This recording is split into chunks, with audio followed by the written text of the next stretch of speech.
The wicket is inspected and another test begins. Don Bradman wins the toss for Australia, and Australia are going to bat. They're going to get first use of this good wicket. And here's the England side coming into the field. Yardley leading them, and here's Tom Dollery, Jim Laker, Dennis Compton and Douglas Wright of Kent at the end. And then, out of the pavilion gate, come Australia's opening pair, Barnes and Morris, Morris in the cap. And Alec Bedser of Surrey begins the bowling from the nursery end. Fast medium right arm comes in, bowls to Barnes outside the off stump, and it bounces off Evans' pads. Bedser again. Bowls again to Barnes and again beats him outside the off stump. And the first over's a quiet one, a maiden.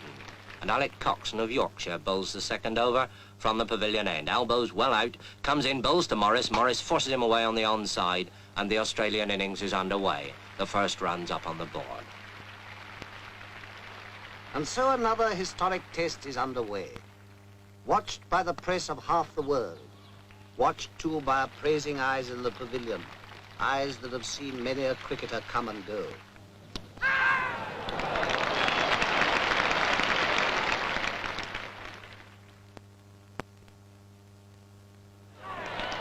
Australia's innings has come to a close.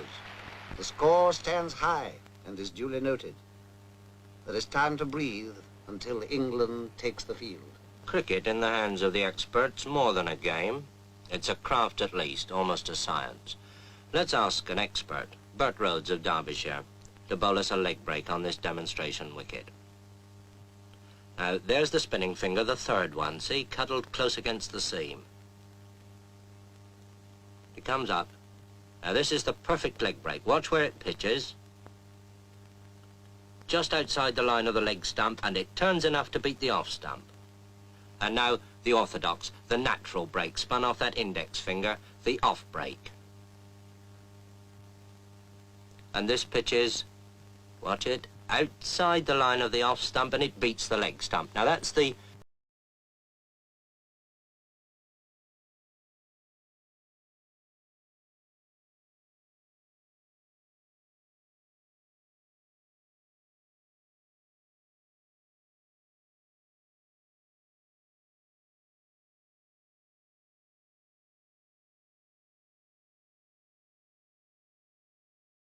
fieldsman, but not over deep square leg.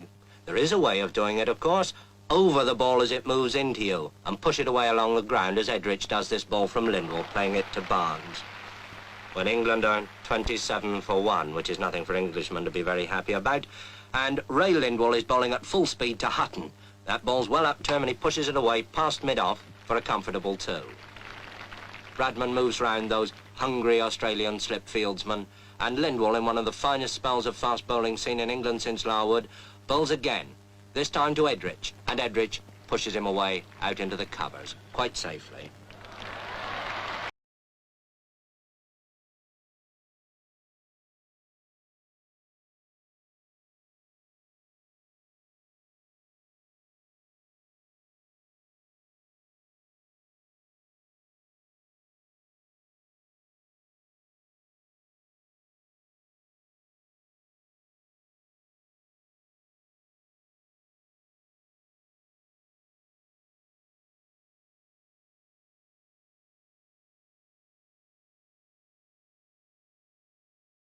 Bedser bowls to Barnes, his in-swinger, and Barnes puts it away, down to long leg.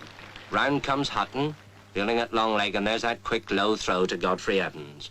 And now Wright bowls to Morris, and he's out.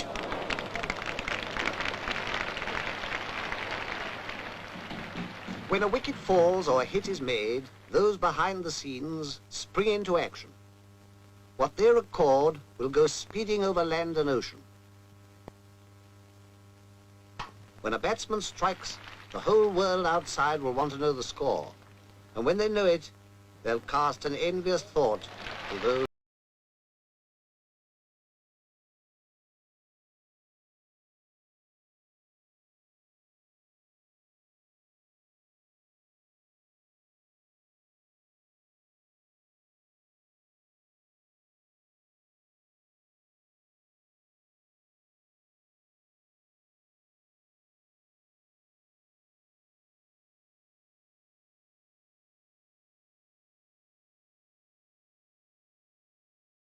Don bats on. Don Bradman, on his last Test tour and playing his last Test innings at Lord's.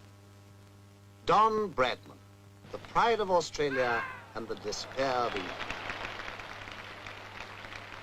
But whichever side one favours, who can but acclaim a master?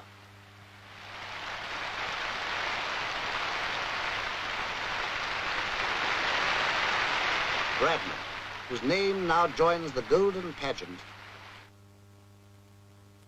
will rain stop play. Anxious eyes survey the wicket. Willing hands turn too. But fate is kind and the battle is renewed. All through a cloudy afternoon they struggle on. The English batsman extra careful.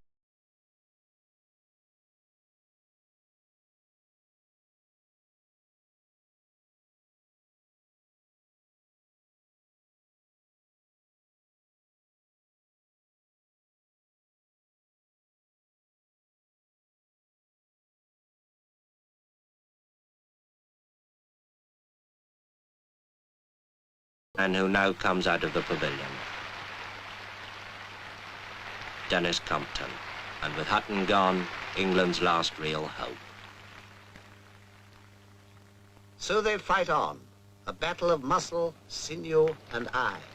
For this is cricket at its finest, calling forth a quality deep in men, the calmness of a Compton on a sticky wicket when the world is watching.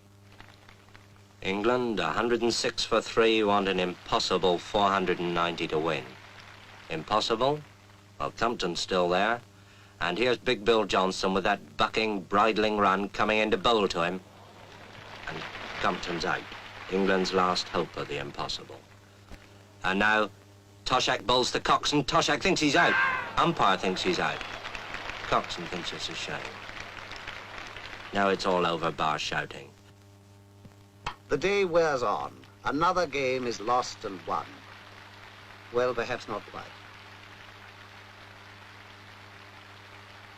Defeat has come to England, and to Australia, victory. Australia takes the Ashes.